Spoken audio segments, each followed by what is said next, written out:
ముఖ్యంగా తెలంగాణ ప్రజలారా, మీరు గనుక గవర్నమెంట్ ఇస్తున్న లబ్ధిదారులై ఉండి బీపీఎల్ కుటుంబాలకు సంబంధించి మీరు గనుక ఉన్నట్లయితే మీరు చాలా జాగ్రత్తగా ఈ విషయాలు తెలుసుకోవాల్సిన అవసరం ఖచ్చితంగా ఉన్నాయి. మనము ఏదైతే గత ముఖ్యమంత్రిని ఎన్నుకొని ఉన్నామో, కొత్త కాంగ్రెస్ పరిపాలనలోకి మనం వచ్చిన కాడి నుండి ఇప్పటి వరకు ఈ రోజు వరకు ఏమి జరుగుతుందో, ఎలా జరుగుతుంది అనేది మనం డీటెయిల్స్గా మనం తెలుసుకోవాల్సిన అవసరం మనం ఖచ్చితంగా ఉన్నది. ఎందుకంటే రేపు రాబోయే ఎలక్షన్లు ఏవైతే ఉన్నాయో మనల్ని మభ్యపెట్టి ఓటేయించుకొని గెలిపించుకున్న విషయం మనం అందరం ఖచ్చితంగా తెలుసుకోవాల్సిన అవసరం అందరికీ ఉన్నది.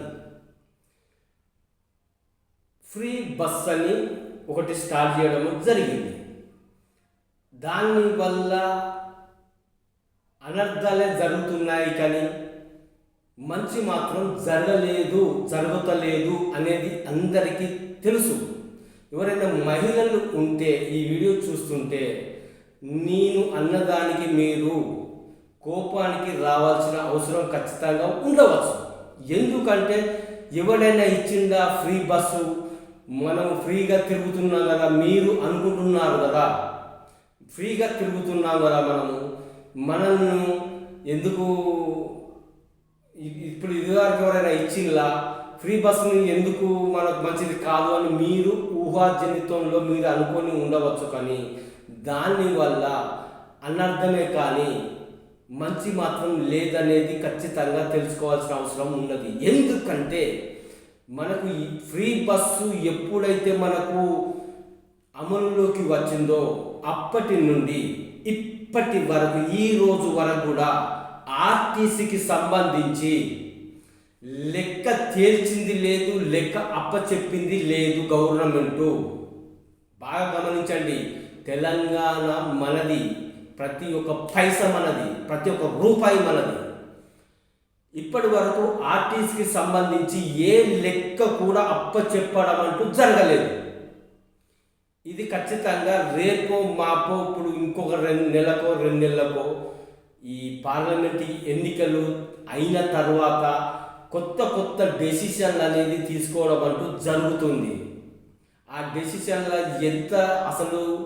ఎంత ఉన్నది, ఎంత ముట్టింది, ఎంత రావాలి అనేది ఆర్టీసీ లెక్కలు వేసుకొని చేయాల్సినది ఉన్నది. అది అప్పు కింద చూపిస్తుందా, అసలు కింద ఇస్తుందా, ఏమి ఇస్తుంది ఏందనేది ఒక ఆర్టీసీ విషయం. ఓకే, ఇది చాలా జాగ్రత్తగా అర్థం చేసుకున్నారు కదా. నెక్స్ట్, ఈ కరెంటు బిల్లు ఒకటోసారి వచ్చింది, రెండోసారి వచ్చింది. ఒక్కటోసారి మనకు ఫ్రీ కరెంటు బీపీఎల్ కుటుంబ సభ్యులకు ఇచ్చిన ఫ్రీ కరెంటు పోయిన నెలలో, ఇప్పుడు రన్నింగ్ 2 నెలలు నడుస్తుంది, పోయిన నెలలో ఇచ్చిన కరెంటు బిల్లుకు సంబంధించిన పైసలు ఈ విద్యుత్ సంస్థలకు గవర్నమెంట్ చెల్లించిందా? ఓకే, మన దగ్గర నుంచి వెళ్ళి ప్రతి నెల విద్యుత్ సంస్థలు మన దగ్గర నుంచి వసూలు చేస్తున్నాయి. ఫ్రీ ఉచిత కరెంటు 200 యూనిట్ల లోపు వినియోగించుకుంటున్న బీపీఎల్ సభ్యులు కుటుంబాలు ఎవరైతే ఉన్నారో, ఒకటో బిల్లు 0 బిల్లు రావడం జరిగింది, రెండో బిల్లు 0 బిల్లు కొంతమందికి వచ్చింది. ఈ 1, 2, 3 రోజులలో అందరికీ కూడా రావడానికి టైం పట్టినా ఈ 2-3 రోజుల్లో అందరికీ వచ్చేస్తుంది. ఈ ఫస్ట్ నెలకు అంటే 0 బిల్లు స్టార్ట్ అయ్యి ఫస్ట్ నెలకు సంబంధించిన ఈ అమౌంట్ అనేది విద్యుత్ సంస్థలకు గవర్నమెంట్ చెల్లించిందా? ఎటువంటి ఒక్క రూపాయి కూడా ఇప్పటి వరకు గవర్నమెంట్ చెల్లించలేదు. ఇది రెండో విషయం. ఓకే, ఇకపోతే మూడవది, సేమ్ టు సేమ్ విద్యుత్తుకు సంబంధించింది ఎట్లయితే ఉన్నదో ఈ గ్యాస్కు సంబంధించింది, అది హెచ్పి కానీ భారత్ కానీ ఇంకేదైనా కానీ ఒక్క మొద్దు తీసుకున్న వాళ్ళు ఖచ్చితంగా ఉన్నారు. ఏది సబ్సిడీ కింద ఏదైతే 500 రూపాయలు సబ్సిడీ కింద మాఫీ చేసుకొని ఇచ్చే మొద్దుకు పైసలు కట్టి మనం తీసుకున్నాం, మొత్తం డబ్బులు కట్టి తీసుకున్నాం. ఇప్పటి వరకు 2 సార్లు ఒక్కసారి మెసేజ్లు మీకు గౌరవనీయులు మేము రేవంత్ రెడ్డి గారిని మీకు సబ్సిడీ రూపంలో గ్యాస్ మొద్దు ఇవ్వడం జరిగింది, డబ్బులు 500 రూపాయలు మీరు కడితే మిగతా సొమ్మును మాఫీ చేస్తూ మీ అకౌంట్లోకి డబ్బులు వేయడం అంటూ జరిగింది అనే మెసేజ్ రావడం జరిగింది. ప్రతి ఒక్కరికి వచ్చి ఉంటుంది, ప్రతి ఒక్కరికి. ఎందుకంటే బీపీఎల్ కుటుంబ సభ్యులు, పేదవారైతే నిరుపేదలు ఎవరైతే ఉన్నారో వాళ్ళందరికీ మెసేజ్ రావడం అంటూ జరిగింది. కానీ ఎవరి అకౌంట్లోనైనా డబ్బులు పడ్డాయా? ఇది నిజ నిర్ధారణ మిమ్మల్ని అడుగుతున్నాను, కింద కామెంట్లో చెప్పండి. ఎవరికైనా డబ్బులు పడ్డాయి అన్నట్టుగా మీరు మెసేజ్ చేస్తే తర్వాత నేను ఆలోచించుకుంటా. ఇప్పటి వరకు ఖచ్చితంగా గ్యాస్ సిలిండరు ఒక్క సబ్సిడీ కింద తీసుకున్న వాళ్ళు చాలామంది ఉంటారు. ఇది అమల్లోకి వచ్చిన రోజు నుంచి ఇప్పటి వరకు ఒక్క సబ్సిడీ నుంచి అయినా ఒక్క సిలిండర్ అయినా తీసుకున్న వాళ్ళు ఖచ్చితంగా ఉంటారు. వాళ్లకు ఈ 500 రూపాయలు పేమెంట్ ఏదైతే కట్టి మిగతా సబ్సిడీ అమౌంట్ మీ అకౌంట్లోకి పడ్డదా? నేను చెప్తున్నాను, ఇప్పటి వరకు ఎవరికి పడలేదు. సబ్సిడీ రూపంలో పడ్డట్టు గవర్నమెంట్ మెసేజ్లు మన సెల్లులకు రావడం జరిగింది, కానీ ఇప్పటి వరకు ఒక్కరికి కూడా సబ్సిడీ రూపంలో డబ్బులు పడలేదు. ఒకవేళ ఎవరికైనా పడి ఉంటే నా మాటను నేను వెనక్కి తీసుకుంటాను. నాకు తెలిసైతే ఇప్పటి వరకు ఎవరికి పడ్డట్టు లేదు. ఒకవేళ మహిళల పేరు మీద ఉండి ఆ గ్యాస్ బండి ఏదైతే ఉందో అది మహిళల పేరు మీద ఉన్న వాళ్ళకు పడచ్చునని నేను అనుకుంటున్నాను. కానీ పడలేదా అనేది మీరు నాకు కామెంట్ రూపంలో చెప్పండి కింద. ఇది ఒకటి అయిపోయింది. ఇక తులం బంగారం అది ఎన్నడూ అమలు కాదు, అది ఇయ్యలేడు. తులం బంగారం ఇవ్వడానికి ఏంటి కాదు. ఎంతమంది మహిళలు తెలంగాణ పిచ్చి పిచ్చి ఆలోచనలు, పిచ్చి పిచ్చి నకరాలు చేసుకుంటా, ప్రతి ఒక్కటి జై అనుకుంటా, ఏది పడుతుంది నోటికొచ్చి, ఏది పడుతుంది అమలు అవుతుంది అనుకొని ఒక జ్ఞానం, ఇంగిత జ్ఞానం లేకుండా నేనే రావాలి అధికారంలోకి అని ఒక తెలంగాణను నిండా 4 కోట్ల మంది ప్రజలను మభ్యపెట్టి అధికారంలోకి వచ్చిండు కాబట్టి నేను మాట్లాడుతున్నాను.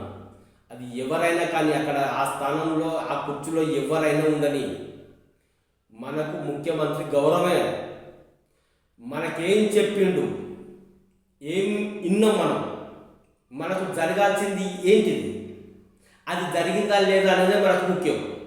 అక్కడ రేవంతే కానీ ఇంకెవరైనా కానీ ఎవరైనా కానీ సంథింగ్ మనకు అవసరం లేదు.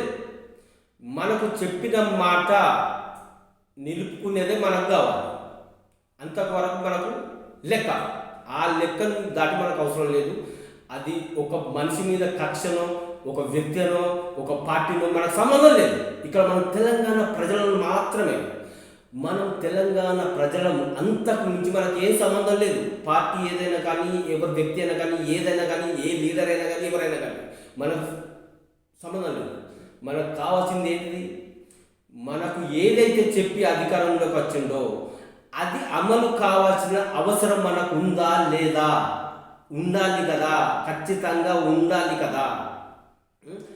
రైతులు పోయిన ప్రభుత్వంలో రైతులకు ఎటువంటి ఇబ్బంది కలగకుండా ఏది ఈ వడ్లయితే ఉన్నాయో అవి గవర్నమెంటే చూసుకొని అన్ని రకాలుగా వాళ్ళ కళ్ళల దగ్గరికి వచ్చి వడ్లు కొనడం జరిగింది. ఆ వడ్లు అమ్ముకొని సుఖంగా ఇంట్లో ఉంటే వాళ్ళకు గవర్నమెంట్ కొన్ని రోజుల కొద్ది వ్యవధి తీసుకొని దాని అమౌంట్ ఎవరి అకౌంట్లకు వాళ్ళకు వేయడం అంటూ జరిగింది. అది అది గత ప్రభుత్వం చేసింది. అది కాక సర్వనాశనం అయిపోయింది. ఏ రైతుకు ఇప్పటి వరకు ఎక్కడ అమ్ముకున్నారో ఎట్లా అమ్ముకున్నారో తెలియకుండానే దిక్కు తోచని పరిస్థితిలో వాళ్ళు అమ్ముకున్నారు. అయిపోయింది. అది కొంతమందికి ఎక్కడో తెలివి ప్రకారంగా అమ్ముకున్నారు. 10 రూపాయలు కిందికో మీదికో వెళ్ళిపోయింది. అది మనకు పెద్ద ఇంపార్టెంట్ కాదు. ఎందుకంటే ఎప్పటి నుంచో మనం అమ్ముకున్న విధానం అనేది అందరికీ తెలుసు. అది పోయిన గవర్నమెంట్ చేసింది, 1 సంవత్సరం 2 సంవత్సరాల్లో చేసింది అనుకుంటా. అది మంచి పద్ధతి. ఆ పద్ధతి కాస్త మళ్ళీ మరుగున పడ్డది, అయిపోయింది. రైతులకు రైతు బంధు సరైన విధంగా ఇప్పటి వరకు పడలేదు. అందరికీ పడలేదు. పడ్డ చిన్న సన్నకారు రైతులు 20 గుంటలో ఎకరంన్నరో 2 ఎకరాలు ఉన్న వాళ్ళకు మాత్రమే. ఎందుకంటే అమౌంట్ కూడా చిన్నగా కనబడుతుంది కాబట్టి ఆ అమౌంట్లను వేసి ఆ రైతు బంధు వేసినామని మొత్తం ప్రచారం చేసుకున్నారు. కానీ అందరికీ వేయలేదు. నేను ఒక మాట చెప్తా, ఖచ్చితంగా అందరికి వేయాల్సిన అవసరం లేదు. పెద్ద పెద్ద భూస్వాములు ఉన్నారు కదా, వాళ్ళందరినీ ఖచ్చితంగా తీసేయాలి. మీరు ఎవ్వరేమనుకున్నా పర్లేదు, అది తెలంగాణకు మంచిది కాదు. 5 ఎకరాలు 10 ఎకరాలు ఉన్న వ్యక్తులకు, వాళ్ళు పెద్ద భూస్వాములు, వాళ్ళు బ్రతక నేర్చి ఉన్న వాళ్ళు, ఖచ్చితంగా చెప్తున్నాను, బతికి ఉండగలిగిన వాళ్ళు బతుకుదేరు ఉన్నది వాళ్ళ దగ్గర. లేని వాళ్ళకి వేయడం వల్ల మంచి జరుగుతుంది. ఇలా 5, 10, 15 ఎకరాలు, ఒక్కొక్కరికి 15 ఎకరాలు 20 ఎకరాలు కూడా ఉండొచ్చు. వాళ్లకు ఎట్టి పరిస్థితుల్లో వేయవలసిన అవసరం కూడా లేదు. వాస్తవంగా చెప్పాలంటే వేయద్దు కూడా, అది తెలంగాణకు మంచిది కాదు. ఓకే, ఇది అయిపోయింది. ఇక ఈ మహిళలకు 2500 రూపాయలు ఇప్పటి వరకు దాన్ని అమలు చేసింది లేదు, ఇచ్చింది లేదు. ఎవరికైనా వచ్చిందా? ఎవరికి రాలేదు. ఈ 2 నెలలు ఓపిక పడితే తర్వాత ఏజెంట్ ఎత్తుకుంటాడో తెలియదు, ఎటుపోతుందో తెలియదు. ఒకళ్ళ మాట ఒకరికి వాళ్ళ దాంట్లో వాళ్ళకే కలుస్తలేదు. ఇవన్నీ తెలంగాణ ప్రజలు మర్చిపోవాలని వాళ్ళు సకల వేషాలు వేసుకుంటా, ఈ ఫోన్ ట్యాపింగ్ అని ఒకటి, ఈ కవిత గొడవ అని ఒకటి, ఇవన్నీ తెలంగాణ ప్రజల మీద మా మైండ్లో ఇవి చొప్పించి అసలు మనం మర్చిపోవద్దు. కాంగ్రెస్ ఇచ్చిన ప్రతి ఒక్కటి ఖచ్చితంగా అమలు కావాల్సిన అవసరం ఉన్నది. దాన్నే మనం దృష్టిలో పెట్టుకోవాలి. అవన్నీ మనకు సంబంధం లేదు. అది గవర్నమెంట్ చూసుకుంటారు, పోలీసులు చూసుకుంటారు, సిబిఎస్ఈ అని ఈడీలు అగ్గిడీలు అన్నీ చూసుకుంటే మనకు సంబంధం లేదండి. మనకు కావాల్సిన సంబంధం ఏంటిది? మనం గెలిపించుకున్న లీడర్ అయితే ఎవరు ఉన్నారో, ఆ ఎందుకోసం గెలిచిండు, ఏమిచ్చి ఏమిత్తనాన్ని గెలిపించడం అనేది మనకు కావాలి. అది మన వరకు మనకు అదే మాత్రమే ఆలోచించాలి. ఇది ఒకటి. ఇకపోతే పింఛన్ ఎవరు అడగలేదు. ఎవరు నోరు తెరిచి, నాకు ఏ ముదుసలి వ్యక్తి అడగలేదు, ఏ వయసు ఉన్న వాళ్ళు అడగలేదు, ఏ కాలు లేని వాళ్ళు అడగలేదు, ఏ కంటి చూపు లేని వాళ్ళు కూడా అడగలేదు. ఎవరు కానీ పెంచుమని అడగలేదు. కేసీఆర్ ఇచ్చిన దాన్నే ఇప్పటి వరకు మనం తీసుకుంటున్నాం. అది అమల్లో ఉన్న బాపతి దాన్ని పింఛనే మనం తీసుకుంటున్నాం. అది నిజం. ఓకే, వచ్చిండు మన ఏది తుపాకి రావాడు వచ్చినట్టు వచ్చిండు, నేను అది ఇస్తా, దాన్ని డబల్ చేస్తా, దీన్ని ట్రిపుల్ చేస్తా, 2000 ఉన్నది 4000, 4000 ఉన్నది 6000, ఖచ్చితంగా నేను ఇస్తా, నన్ను గెలిపించండి, నన్ను నిలబెట్టండి, నేను ఇచ్చి చూపిస్తా అని చిటికలు వేసుకుంటా, రొమ్ములు గుద్దుకుంటా ముంగడికి వచ్చింది ఎవరు? అదే వ్యక్తిని మనం దృష్టిలో పెట్టుకొని గెలిపించింది ఎవరు? తెలంగాణ ప్రజలు. ఇది నిజమా కాదు? ఇదే నిజం కదా. రొమ్ములు గుద్దుకొని వచ్చిండు, మనం అదే రొమ్ములో గుద్దుకొని మనం గెలిపించుకున్నాం. ఇది నిజం. రేపు ఈ ఎలక్షన్లు అయిపోయిన తర్వాత ఎన్నికల కోడ్ ఉన్నది కాబట్టి ఏది కూడా గవర్నమెంట్ చెయ్యదు కాబట్టి ఏది కూడా మనం అడగద్దు. అంతవరకు ఓపిక పట్టుకోవాల్సిన అవసరం ఉన్నది, ఖచ్చితంగా ఉండాలి కూడా. ఎందుకంటే దాని రూలింగే ఉంటుంది. అది ఒక ఎత్తు అయితే, రేపు జరగబోయేది మనము ఇప్పుడు జరిగిన దానికే దిక్కు లేదు. వాస్తవంగా ఆలోచించుకోవాలనుకుంటే ఇప్పుడు జరిగిన దానికి ఎన్నికల కోడ్ అమలు కాకముందుకు జరిగిన కొన్ని విషయాలైతే మనకు బీపీఎల్ కుటుంబాలకు చెందినవి అయితే ఉన్నాయా, అది ఒక్క రూపాయి కూడా రాలేదనేది వాస్తవం. అసలు విద్యుత్ శాఖకు ఒక రూపాయి పడలేదు, వాళ్ళు 0 బొల్లు కొట్టి వెళ్ళిపోయింది. కానీ విద్యుత్ శాఖకు కట్టిన ఒక్క రూపాయి కూడా గవర్నమెంట్ చెల్లు కూడా ఒక్క రూపాయి పోలేదు. ఈ గ్యాస్ సిలిండర్లకు కూడా వచ్చింది లేదు. ఈ బాగా ఆలోచించుకోవాలి. ఇగో ఇది సమస్య. ఈ సమస్యను మనం ఖచ్చితంగా మన మైండ్లోకి ఎక్కించుకొని రేపు ఏమి జరిగినా ఏం జరగబోతుంది అనేది దృష్టిలో పెట్టుకొని ఎవరికి హాని కలగకుండా, ఎవరికి ఇబ్బంది కలగకుండా మనం చేయాల్సిన కార్యక్రమాలు ఖచ్చితంగా ఉంటాయి. రేపు ఈ ఎన్నికలు అయిపోయిన తర్వాత మళ్ళీ మీ ముందుకు వస్తాను. ఏమి చేయాలి, ఏ విధంగా చేస్తే ఏ విధంగా ఎలుకలో ఉన్న పందికొక్కును ఎక్కడ మన ఏమంటారు రంధ్రాలలో ఉన్న పందికొక్కును కూడా గుంజుకొచ్చి బయటికి తీసుకొచ్చి చెవులు మేలేసి కూడా చెప్పచ్చు. అది అర్థం చేసుకోవాలి. అది ప్రతి ఒక్క తెలంగాణ నాడికి అవసరం, తెలంగాణ పౌరునికి అవసరం, తెలంగాణలో ఉన్న స్త్రీకి కూడా అవసరం. ఇది జరగబోయే విషయాలు, ఇవి జరుగుతున్నాయి ఏంటి అనేది రేపు తెలుసుకోవాల్సిన అవసరం ఖచ్చితంగా ఉన్నది. ఈ వీడియో లాస్ట్ వరకు చూసినందుకు అందరికీ ధన్యవాదాలు. మీరు కనుక నా ఛానల్ను సబ్స్క్రైబ్ చేసుకొని ఉండండి. ఎందుకంటే మనకు ఎన్నో ఛానళ్ళు ఉన్నాయి, ఎవరేం చెప్తున్నారో అర్థం కాదు. వాడు చెప్పిందే చెప్పుడు, లోకనాథుడు పాడిందే పాడు పాస్వల్ల దాసరు అన్నట్టు ఏదో చెప్తాను, మనకు అవసరం లేదు. ఇలాంటి ఒక ఏం మాట్లాడద్దు. కానీ మనకు ఎన్నో ఉద్యమాలు కలిగిన చరిత్ర మనది. మన ఇంటి మహిళ కూడా కన్యత చేస్తే పిరికడి మీసాలు ఉన్నాడు, అక్కడ ఆగాలి. అలాంటి వ్యక్తిత్వం ఉన్న స్త్రీలు తెలంగాణలో ఉన్న మన గడ్డ.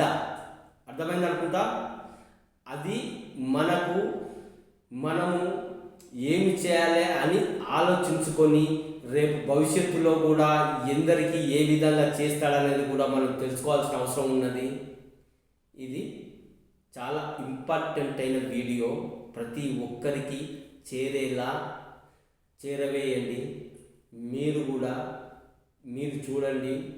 ఈ వీడియో ఇంకొక 10 మందికి చూపించాల్సిన అవసరం కూడా ఉన్నది. ఎందుకంటే మనం నిద్రిస్తలేము, మేలుకోవాలి.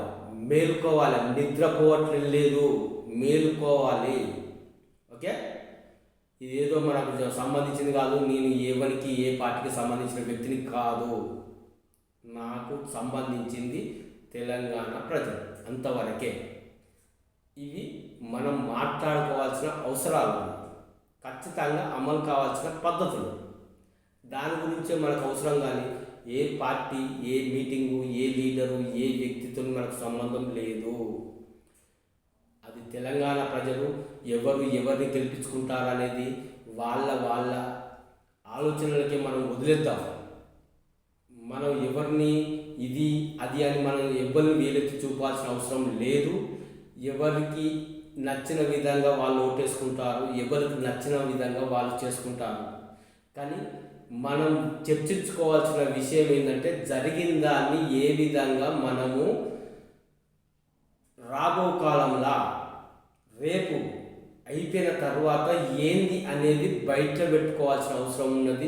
ఖచ్చితంగా కొట్లాడి మరీ సాధించుకోవాల్సిన అవసరం ఖచ్చితంగా ప్రతి ఒక్క తెలంగాణ బిడ్డలకు ఉన్నది.